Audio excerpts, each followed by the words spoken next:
현무5 후속 미사일 같은 경우에는 기밀이고 말도 안 되는 정밀도입니다. 지금 현재 우리 현무 미사일도 성능이 세계 최고 수준인데 북한의 미사일 방어 시스템을 무력화하기 위해서 고도로를 바꾸거나 궤도를 바꿔가면서 공격하는 현무 미사일에 탐색기, 적외선 탐색기 같은 걸 달아가지고 항공모함 킬러 미사일을 만드는 연구도 충분히 진행될 수 있다. 유럽식 방공에 이런 걸 참고해서 지하 관통 능력에 대한 성능 개량이 이루어질 것으로.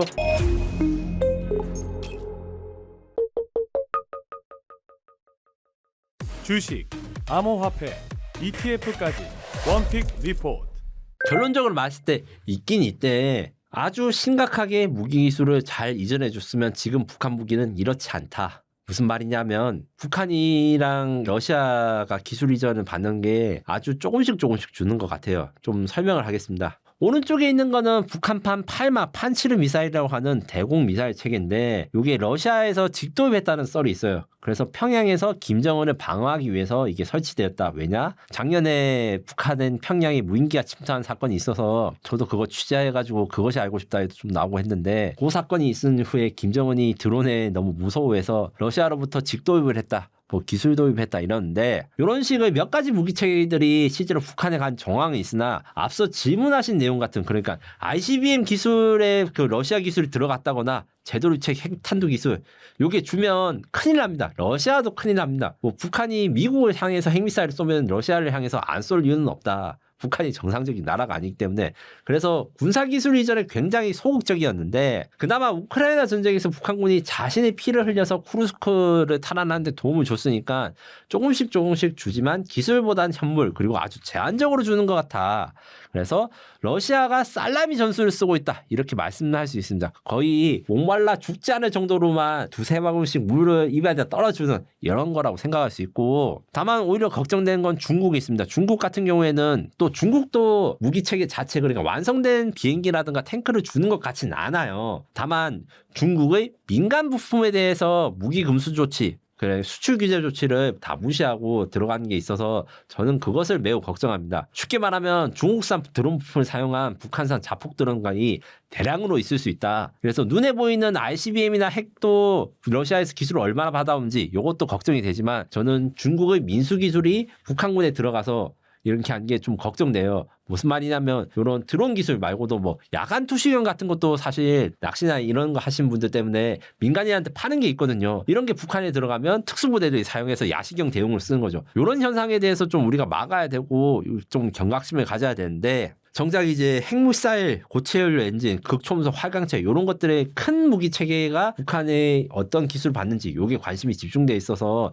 이런 것도 관심을 가져야 된다. 저는 이렇게 말씀드리고 있습니다. 그리고 또 한 가지 이야기가 북한의 최신 무기들이 러시아랑 많이 비슷해가지고 러시아가 기술을 준 거 아닐까 이렇게 생각하기는 쉽지 않다. 왜냐하면 무기라는 거는 수렴 진화라는 게 있습니다. 북한의 KN-23 단거리 탄도미사일, 러시아의 이스칸데르 탄도미사일, 한국의 현무2 탄도미사일 전문가들도 사진 찍어놓고 보면 구별하기 어려워요. 길이, 폭 같은 게 너무 비슷합니다. 이게 어떤 분들은 러시아가 북한과 한국한테 공평하게 로켓 기술을 나눠줬기 때문에 이 배달은 형제다 이렇게 말씀하시는 분도 있는데 제가 취재한 결과 완전히 그런 건 아니고 수렴 진화를 했어요. 목적이 비슷하다 보니까 생긴 게 비슷해지는 게 어쩔 수가 없다. 그리고 요거랑 그다음 러시아가 직접 기술 준 거랑은 구별을 해야 된다. 이렇게 말씀드리고 싶어요. 러시아 입장에서는 아직 그 휴전 협정을 하지 않았지만 뒷부분에 좀 설명하겠는데 휴전 이후의 세계를 생각하고 있는 것은 맞거든요. 휴전 이후의 세계에서 러시아는 사실 트럼프 트위터 보면 알겠지만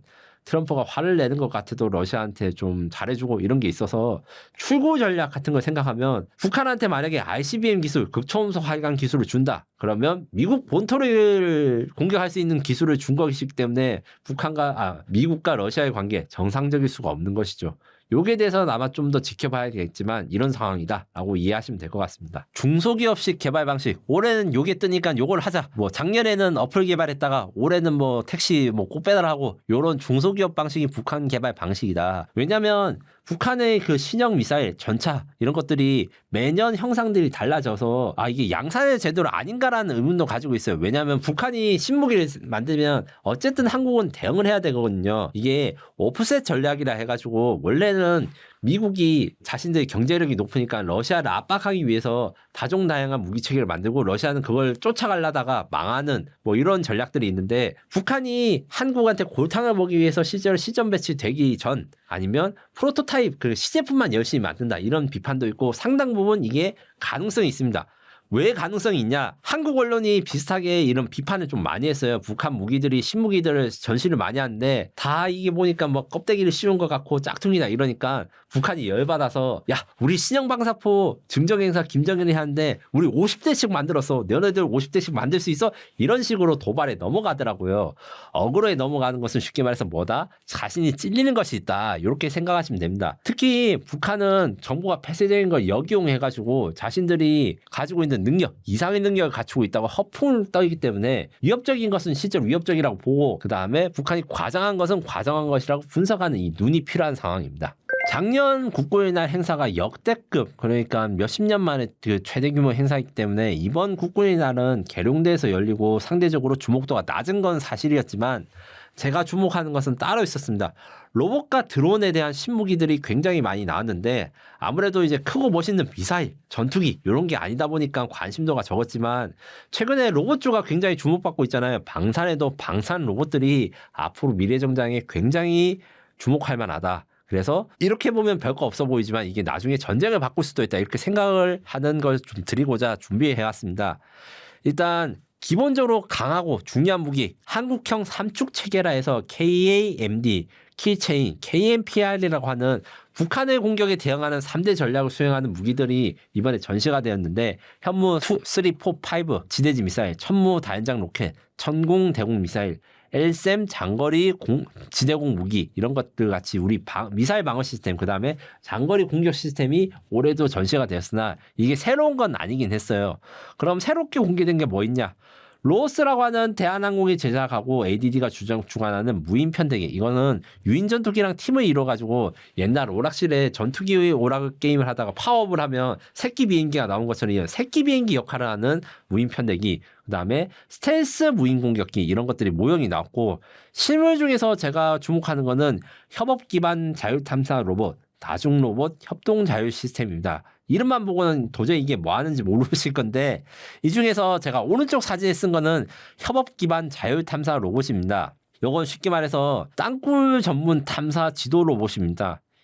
그 북한은 그 미국과 한국의 공습을 막기 위해서 전국의 갱도 진지, 지하 시설을 굉장히 많이 만들었어요. 그리고 이런 시설을 우리가 점령해서 하려면 인명 피해가 많이 들어가기 때문에 고민이 많습니다. 이 때문에 지하 땅굴만 파고 들어가는 로봇, 땅굴을 조사하는 로봇을 만든 게 이 오른쪽의 자율 탐사 로봇이고 요것이 있음으로 해서 유사시 전쟁이 났을 때 땅굴에 대해서 이제 우리가 막 피를 흘리는 인명 피해가 많이 나는 것을 줄일 수 있고 얘들이 먼저 땅굴에 대해서 조사하고 지하 지도를 만든 다음에 사람이 들어가면 피해를 줄일 수 있다. 이런 식의 로봇형, 뭐 보기에는 보잘것없지만 실제 전장에서는 굉장히 중요한 역할을 쓰이는 로봇들이 많아질 것입니다. 마지막으로 이제 좀 있으면 열릴 서울 에어쇼 제가 한 번 더 이제 길게 이야기를 할 거지만 서울 에어쇼에서도 이런 무인 항공기, 무인 로봇들이 굉장히 많이 전시될 것으로 기대되고 있다 합니다.